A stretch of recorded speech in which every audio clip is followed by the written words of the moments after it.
जय श्री कृष्ण। राधे राधे। आप सभी का भोले भक्ति चैनल पर स्वागत है। आज हम श्रवण करेंगे कार्तिक मास महात्म्य का 10वां अध्याय। सूत जी ने सभी ऋषिगणों को संबोधित करके कहा, हे ऋषियों, कार्तिक मास में स्नान, पूजन और व्रतों का महत्व जानकर राजा पृथु का मन कार्तिक महात्म्य और विष्णु पूजन में रम गया।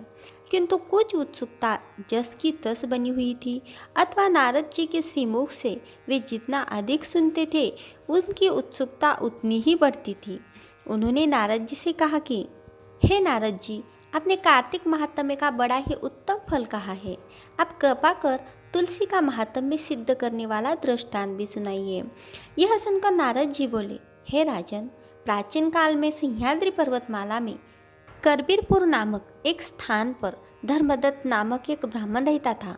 वह भगवान विष्णु का अनन्य भक्त था, ब्रह्मज्ञानी तथा धर्मात्मा था और सदा ओम नमो भगवते वासुदेवाय इस मंत्र का जाप करता रहता था। एक समय की बात है, एक दिन जब रात्रि का प्रथम प्रहर शेष था, वह पूजन की सामग्री की थाल लेकर विष्णु भगवान के मंदिर को चला गया। कुछ दूर जाने पर अचानक अपने सामने से आती हुई एक राक्षसी को देखा, जिसकी दशा बड़ी ही विचित्र और भयानक थी।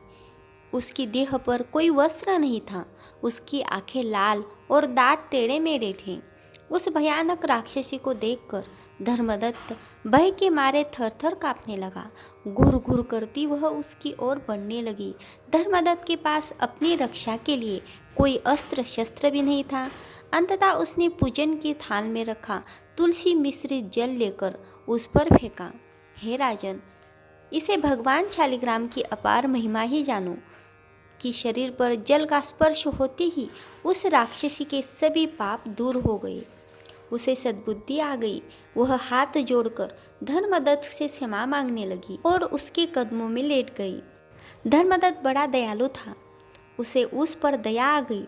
तब उसने उससे उसका परिचय पूछा।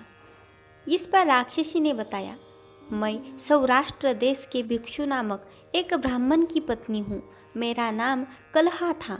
मैं बड़ी ही दुष्ट स्वभाव की थी।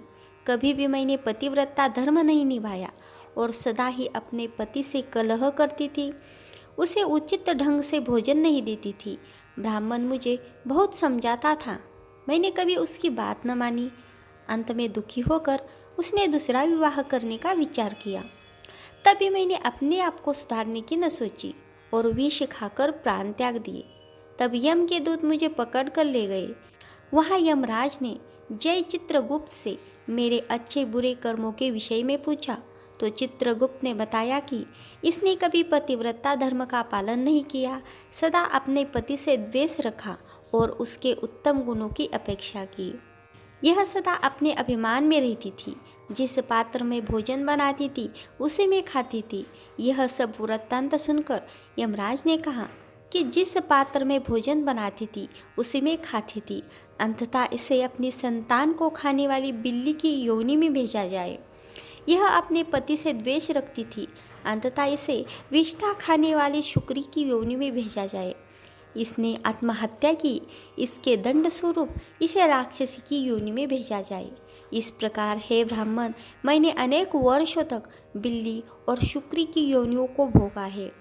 अंत में मैंने राक्षसी की योनि पाई है और उसके कष्ट भोगती आज आपके सामने आई हूँ। आपके द्वारा छिड़का गया जल मेरे पापों को नष्ट करने में सहायक बना है।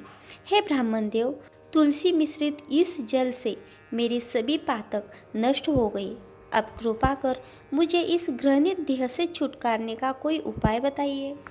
धर्मदत्त ने कहा, तुम्हारा दुख देखकर मैं भी बहुत दुखी हूँ। प्रेत योनि में दान, तप, तीर्थ अथवा धार्मिक कार्य नहीं हो सकते और तुम्हारे पाप भी बहुत अधिक है। अंततः मैं श्री हरिप्रिय भगवती तुलसी से प्रार्थना करता हूँ कि मैंने जो कार्तिक व्रत किए हैं उसका आधा पुण्य तुम्हें मिल जाए तथा तुम उत्तम गति को प्राप्त हो। कहकर धर्मदत्त ने उस पर पुनः तुलसी मिश्रित जल छिड़का तथा साथ ही ओम नमो भगवते वासुदेवाय श्री कृष्ण भगवान का 12 अक्षर यह मंत्र पढ़ा। इतना होते ही कलहा नामक वह राक्षसी प्रेत योनि से मुक्त होकर सुंदर एवं रूपवती हो गई। तब उसने धर्मदत्त को दोनों हाथ जोड़कर नमस्कार किया और प्रसन्नतापूर्वक बोली, हे ब्राह्मण देव, पाप की अग्नि में जलती मुझ पापिनी को आपने शीतल जल रूप होकर बचा लिया है। आप धन्य हैं। उसी समय भगवान विष्णु के दूत जय विजय वहाँ आ गए और उसे एक दिव्य रथ में बैठाकर वैकुंठ को ले गए। जाते जाते दूत धर्मदत्त से बोले, हे ब्राह्मण, आप धन्य हैं। इस तरह उस राक्षसी की राक्षस योनि से मुक्ति हो गई। जय श्री कृष्ण।